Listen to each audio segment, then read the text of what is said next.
Israël a fermé son ambassade à Dublin au prétexte de la position clairement anti-israélienne et antisémite de l'Irlande, selon Gideon Sa'ar, le ministre des Affaires étrangères israélien. Edith Rosenzweig-Abou, l'ambassadrice d'Israël en Belgique et au Luxembourg, réagit à notre micro. On l'écoute. Ambassadrice Edith Rosenzweig-Abou, bonjour. Bonjour Lise. Merci d'être avec nous sur Radio Judaïka. Je voulais qu'on revienne avec vous sur cette brouille diplomatique entre l'Irlande et Israël. Israël a annoncé la fermeture de son ambassade en Irlande. Il me semble que c'est assez rare. Ambassador Israel just said that he was closing the embassy in Ireland. It's something really rare, no, for the Israeli diplomacy. It is. Well, we close embassies from time Oui, to time. c'est assez rare. Nous fermons des ambassades de temps en temps. Nous l'avons fait pour des raisons budgétaires ici. Nous avons fermé Marseille il y a environ 15 ans, mais c'est vrai, c'est rare que nous fermions une ambassade dans un pays européen. Nous avons vu les réactions de l'Irlande. Le Premier ministre a déclaré qu'il niait totalement les accusations d'antisémitisme portées contre son pays. Pensez-vous qu'il ne se rend pas compte ou qu'il joue un jeu? Alors, en Irlande, nous sommes arrivés à un point où l'ambassade ne peut plus fonctionner. Ce n'est pas une coïncidence si nous avons décidé de fermer cette ambassade. Nous sommes arrivés à un point où l'ambassade n'a pas d'interlocuteurs avec lesquels dialoguer au sein du gouvernement, de la société civile ou de quelque parti que ce soit. Nous sommes arrivés à un point où l'ambassade ne travaille que pour payer son propre salaire et entretenir son propre bâtiment, ce qui n'est pas une situation saine pour une ambassade. Je pense qu'ils doivent avoir une définition de l'antisémitisme différente de la nôtre.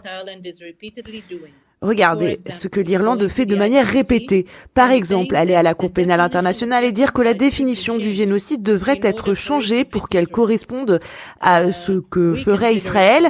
Nous considérons que c'est scandaleux et qu'il n'y a aucune raison de dialoguer parce qu'il n'y a aucune volonté de discuter de quoi que ce soit. Et c'est un point qui est irrémédiable à l'heure actuelle.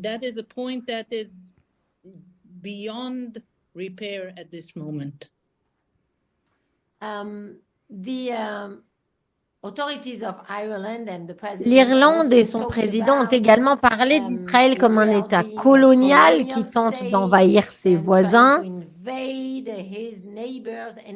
Ils ont parlé du Liban, de la Syrie, même de l'Égypte, une façon très bizarre de présenter les choses.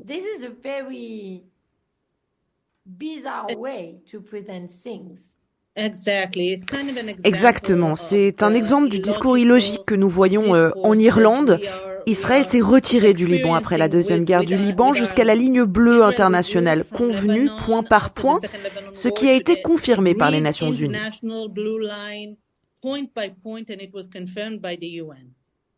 Et Israël n'a aucun différend territorial avec l'Égypte, c'est ridicule.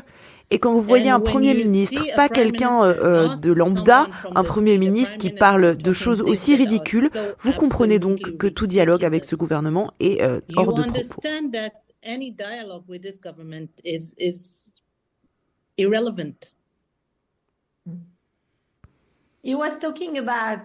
Vous parliez de la Syrie, c'est en effet une question importante pour Israël car l'avenir politique de la Syrie n'est clair pour personne aujourd'hui. Pensez-vous qu'il est plus facile pour Israël d'avoir cette frontière avec la Syrie avec le nouveau gouvernement plutôt qu'avec celui de Bachar el-Assad?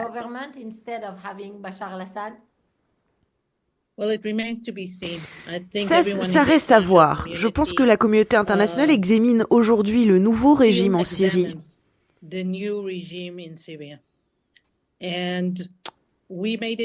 Quant à nous, nous avons clairement fait savoir que si le nouveau régime en Syrie montre des signes de démocratie, est approuvé par la communauté internationale et s'engage à respecter l'accord de 1974 avec la Syrie, nous ne resterons pas en Syrie.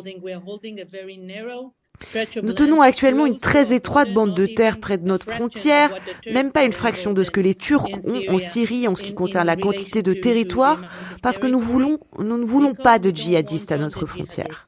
Et c'est très simple, nous ne prenons aucun risque. Nous faisons ce qu'il faut pour éliminer les armes stratégiques de la Syrie, les armes chimiques, les missiles balistiques, l'armée de l'air, la marine, et nous avons pris une zone tampon parce que nous attendons de voir ce qui va se passer, qui est encore à déterminer donc.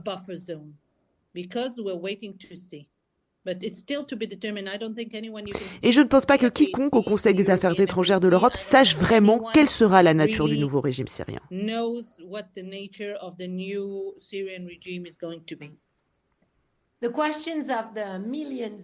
La question des millions de réfugiés syriens va être également un problème, non seulement pour Israël, mais aussi pour l'Europe. La Commission européenne a d'ailleurs promis une grosse enveloppe pour les aider avec de l'aide humanitaire et des moyens. Est-ce que vous pensez que la Belgique va être touchée par ce phénomène des réfugiés syriens? Et là, encore une fois, il y a une incertitude. D'abord, la question des réfugiés ne touchera pas Israël, parce qu'elle n'a jamais touché Israël, même pas lors de la première guerre avec la Syrie. Mais ça peut aller dans les deux sens si le régime en Syrie s'avère être progressif et s'avère être un régime acceptable et fait des réformes qu'il a dit qu'il allait faire. Cela créera une opportunité pour l'Europe de renvoyer des centaines de milliers de personnes en Syrie et je pense que beaucoup de pays se préparent à cela. Sinon, s'il s'avère que c'est une autre branche de l'État islamique comme il l'a été par le passé, cela créera un énorme problème, et ce pour tous les pays d'Europe, y compris la Belgique.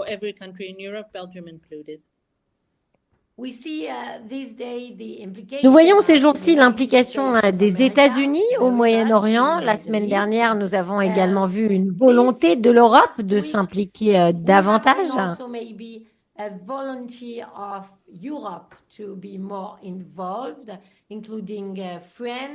Notamment de la part de la France, par exemple, qui est présente dans le mécanisme de surveillance du cessez-le-feu au Liban, de même l'Italie qui compte de nombreux soldats dans la finule.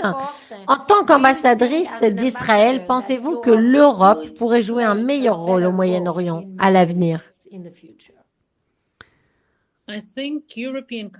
Je pense que les pays européens ont joué un rôle tout au long de l'histoire et qu'ils continueront à le faire.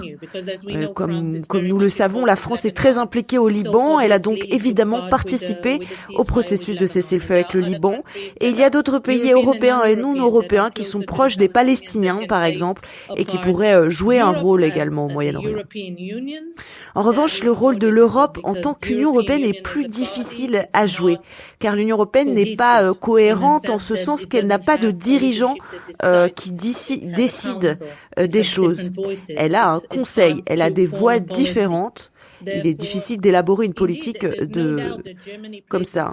Cela ne fait aucun doute que l'Allemagne joue un rôle très très important au Moyen-Orient, que l'Italie joue un rôle au Moyen-Orient, que la France également. La Norvège a longtemps joué un rôle au Moyen-Orient également, mais ce n'est pas l'Union européenne. Mais cela doit être considéré au cas par cas et surtout vis-à-vis des pays plutôt que de l'Union européenne dans son ensemble.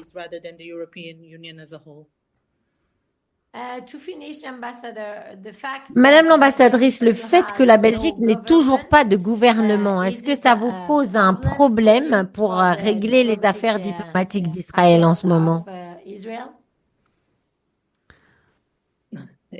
Non, pas vraiment. L'absence de gouvernement signifie qu'il n'y a personne à qui s'adresser en ce moment ou dans cette période de transition. Je pense donc que ce n'est positif pour personne, évidemment. Ce n'est pas une chose positive au niveau interne de la Belgique et ce n'est pas une chose positive à l'extérieur aussi. Et c'est comme me demander si la météo nous arrange ou pas. La situation est ce qu'elle est. Je n'ai pas la capacité de l'influencer et ce n'est pas non plus mon rôle. Nous nous adaptons à la situation telle qu'elle est. Mais nous espérons que pour les Belges, qu'il y aura une sorte d'évolution vers un gouvernement stable, évidemment. Pour finir, diriez-vous que le cessez-le-feu qui est en quelque sorte à calmer les choses en Israël ont également calmé les choses en matière d'antisémitisme, particulièrement en Belgique, ou est-ce que vous ne le ressentez pas comme ça? Les rapports que j'ai reçus n'indiquent pas que les choses se sont calmées. J'ai eu de très longues discussions avec les Anversois, avec les gens de Deshmera d'Anvers, et ils rapportent des incidents sur une base quotidienne, 3, 4, 5 fois par jour. C'est très préoccupant. C'est assez facile à comprendre. Personne n'irait sur la grande place avec une kippa et une étoile de David. C'est comme ça. Mais c'était aussi le cas avant la guerre, c'est encore plus vrai aujourd'hui. Et c'est toujours une raison de s'inquiéter. Je pense que la question de l'antisémitisme devrait être traitée séparément de la question de la guerre avec tout le respect qui lui est dû. Le gouvernement belge a l'obligation de fournir à tous ses citoyens un environnement sûr, comme à tout autre citoyen. Et j'espère que dans le prochain gouvernement, et même dans ce gouvernement de transition, les choses seront faites pour se conformer aux critères de la communauté européenne qui fixe pour traiter de la lutte contre l'antisémitisme. Et j'espère que cela sera fait rapidement.